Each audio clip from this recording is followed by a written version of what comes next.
नमस्कार बाळांनो, पुणेरी आजीच्या चॅनेलला तुमचे स्वागत आहे।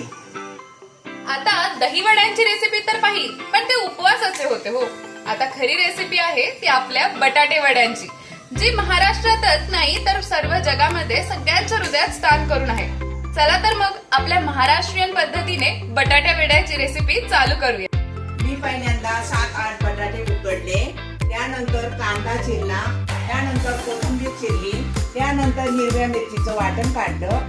मी त्यात 6-7 हिरव्या मिरच्या घातल्या, लसणाच्या पाकळ्या घातल्या, थोडंसं जिरं घातलं, थोडा ओवा टाकला, ते वाटण वाटून घेतलं। ते उकळून झाले आहे, ते थंड होतात, त्यासाठी आधी मी कांदा हिरवी मिरची हे परतून घेत आहे। तर तेल टाकत आहे।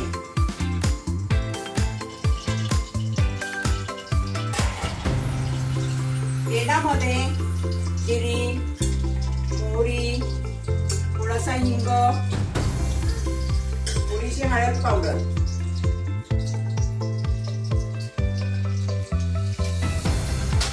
त्यानंतर हिरव्या मिरचीचं वाटण तेलात परतून घ्यायचे।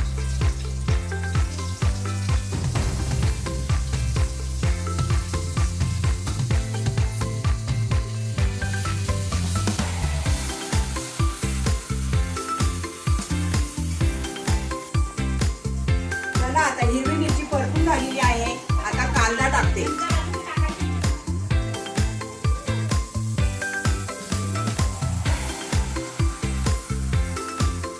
कांदा चांगला परतून घेते।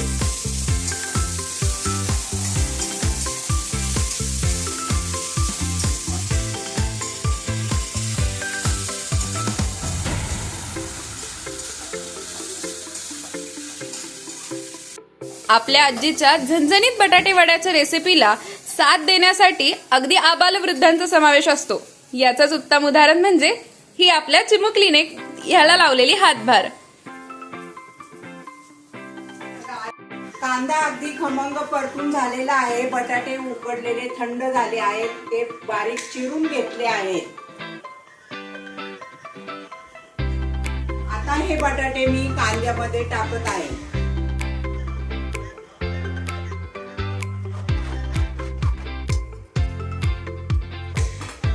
हे मी मिक्स करत आहे।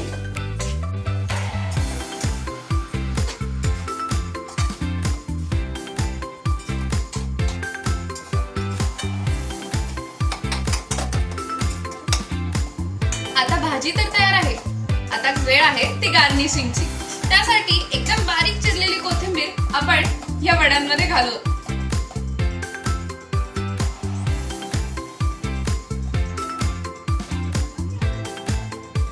बटाट्याची भाजी थंड होण्यासाठी ठेवलेली आहे। आता मी 4 वाट्या बेसन पीठ घेतलेलं आहे, त्यामध्ये 2 चमचे ओवा घेत आहे, हातावर चुरगळून तो पिठात टाकत आहे आणि थोडा सोडा घालत आहे। छोटा चमचा 1 चमचा सोडा टाकत आहे।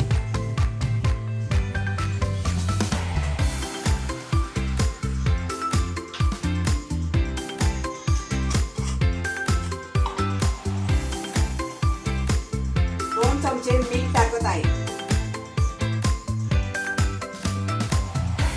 बेसन पीठ आता मिक्स करत आहे, पाणी टाकते 1 ग्लास।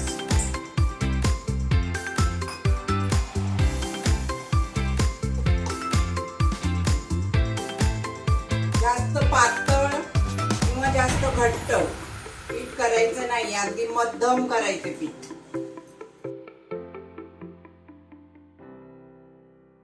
आता आजीची ही प्रोसेस होतच आहे, तोपर्यंत आपण कढई तापायला ठेवून त्यात तेल गरम करायला ठेवूया, म्हणजे आपले वडे तळायला तयारच की।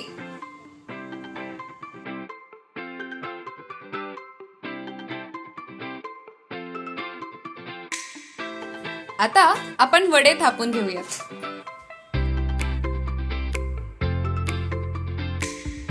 कडकडीत तेलामध्ये आपण पहिल्या मिरच्या तळून घेऊया। चला आता आपले वडे पण थापून झाले आहेत, आता आपण वडे करायला सुरुवात करूया।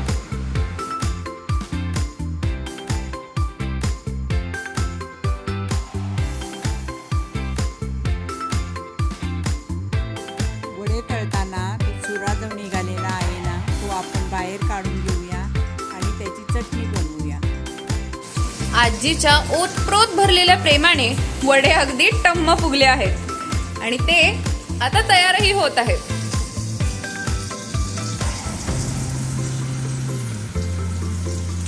वडे तळून झाले आहेत. मी आता एक एक बाजूला काढते.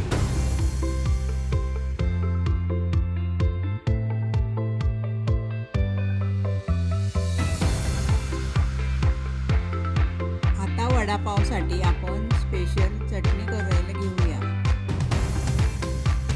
या भांड्यात आपण वड्यांचा चुरा टाकणार आहे. त्यानंतर लाल मिरची पावडर टाकणार. त्यानंतर 4 लसणाच्या पाकळ्या टाकणार. ते आपण एकत्र वाटून घेणार. मग आपण त्याची चटणी बनवणार. आपले वडे इथे तळून झालेले आहेत. आपले बटाटे वडे तयार झाले. हो, हे बघ, हे बटाटे वडे तयार झाले. आता तुम्ही याला बटाटे वडे म्हणा किंवा वडापाव, दोन्हीही एकच. चला तर मग याचा स्वाद घेऊयात. आणि हो, या वडापावसाठी आपण ही चटणी तयार केलेली आहे. ही चटणी आपण आता ह्याला लावून घेत आहे.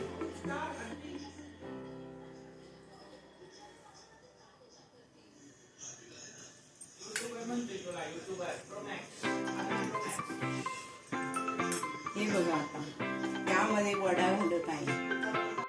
काय मग, कशी वाटली आपल्या आजीच्या झणझणीत व चटकदार वड्यांची रेसिपी? आम्हाला नक्की अभिप्राय कळवा. आणि हो, जाता जाता आपल्या व्हिडिओला लाईक, शेअर आणि सबस्क्राईब करायला विसरू नका बरं का. भेटूयात पुन्हा एकदा पुढच्या नव्या रेसिपीत.